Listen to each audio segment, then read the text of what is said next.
What if the reason so many stylists feel stuck isn't because they aren't talented, but because they were never taught how to think? Education in the hair world has never been more accessible. And yet, if we're being completely honest, it's not creating the dent we hope it would in elevating the industry. We are flooded with doom scrolling of video series, universities, video tutorials, and still you see a plethora of stylists feeling lost, unsure why they can't execute a technique, or understand something no matter how many videos they watch. I'm here to tell you why I think that is. Every 4 to 5 scrolls, I'll see it. A flawlessly placed foil, a perfect toning formula flash on the screen, a polished, beautiful back of the headshot result. Or maybe the extended version, a membership platform, an online university where an educator walks you through the process of becoming a master in such technique. But here's the problem. What every single one of these videos is actually doing is showing you how good that stylist is. And it's really showing you what they know, which is great, but it's not actually teaching you how to do it. Modern education walks in an assumption, the assumption that you already know everything they know. And that assumption is where everything starts to break down. Not to sound old and like back in the day, but education wasn't always built like that. It was built on a framework of repetition and on the understanding that, hey, you may already know this, but I'm going to say it anyway because someone in the room might not. And that kind of repetition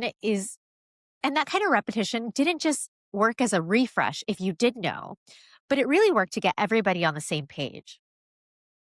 Let me give you an example. Imagine watching one of those foiling videos, but instead of hearing how long it took, how many bowls they mixed, how much they charged, or even complaining about the client being late, you heard this.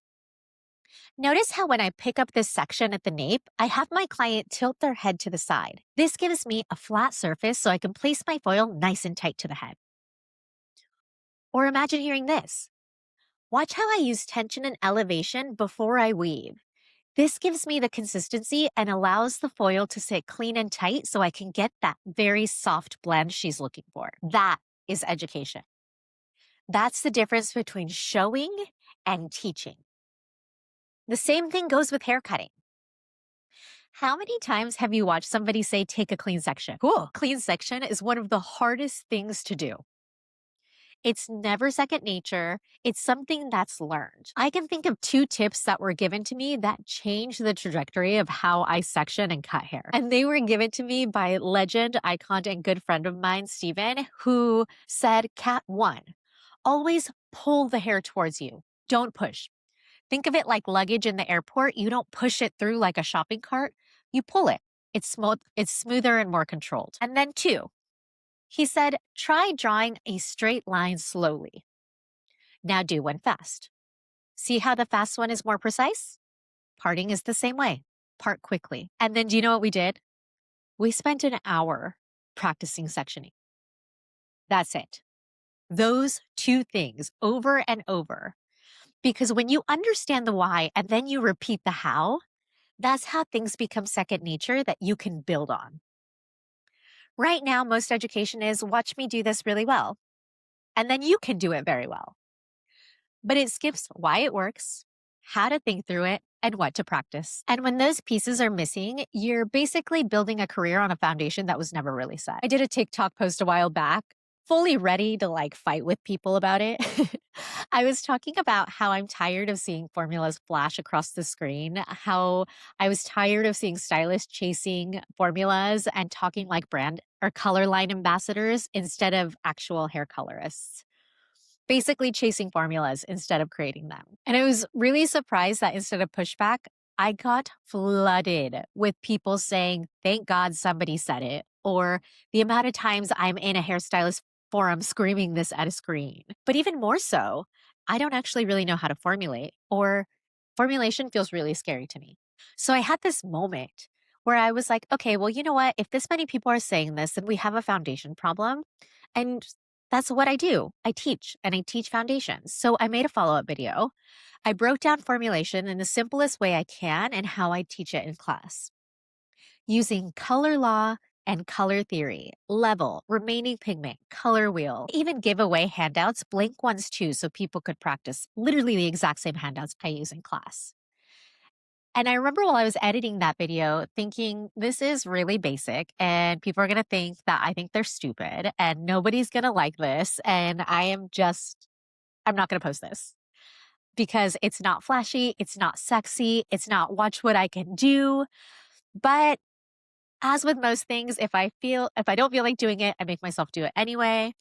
And the response was really overwhelming. It still today is getting requests and posts of people wanting to learn, not just watch, but learn and understand that repetition and have a place where they can do that, which is why I started doing TikTok lives every week to actually practice this with people in real time, where you can ask real live questions and even bring in your own behind the chair case studies, which then led me to creating these formulation cards and formulation notebooks that you can use to practice, as well as opening up workshops, not necessarily to give away formulas, but to give you the thinking behind creating your own.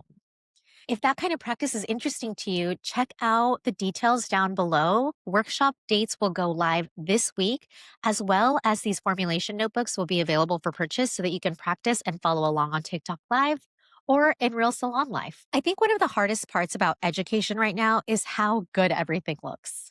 It convinces us that if we just watch enough, we'll be able to do it. I call this the messy bun effect. Think about the first time you tried to put your hair in a messy bun. If you have long hair, you probably took it down 10 times. You got frustrated. You might have cried. You probably started sweating. You questioned everything. And then at some point in time, you either said good enough or ended up just styling your hair somehow different. But now, if you kept with it, you can probably throw your hair up mid conversation, not even looking, and it just works. Why? It wasn't just the messy bun itself, but it's because you learned the tension that worked in your hair, the placement where it stayed better, the grip of the hair tie that you needed, what tools worked for your hair.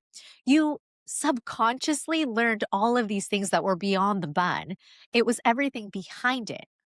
The hair stayed the same, but you found the things and practiced the things that made it work for you. Behind the chair is the same way. It's never just the foil or the formula or the haircut. It's everything that works together that makes it look effortless. I always refer back to this study that was done on elite violinists, and the difference between the best and everybody else, honestly, wasn't talent, wasn't how sophisticated their tools were or their place of learning was. It was the hours, thousands more hours of intentional practice. Listen to that again. Intentional practice, meaning they knew what they were practicing and why. Because the repetition without direction doesn't put you on the road to chasing mastery, but the understanding plus repetition, that's where the momentum towards mastery lives. Education and mastery should be things that you'll chase for your entire career. But if the foundation isn't there, everything that you build on top of it will continue to stay shaky. So talk to me. What's an aha moment you had in something that felt so simple that changed the trajectory of how you do hair that you wish you would have known sooner? Drop it in the comments below. Share this with a stylist friend who you think needs to hear this. Make sure you check out the workshops and the notebook links down below. They will go live this week. And I will see you next time when we have another conversation that's not about a blow dryer.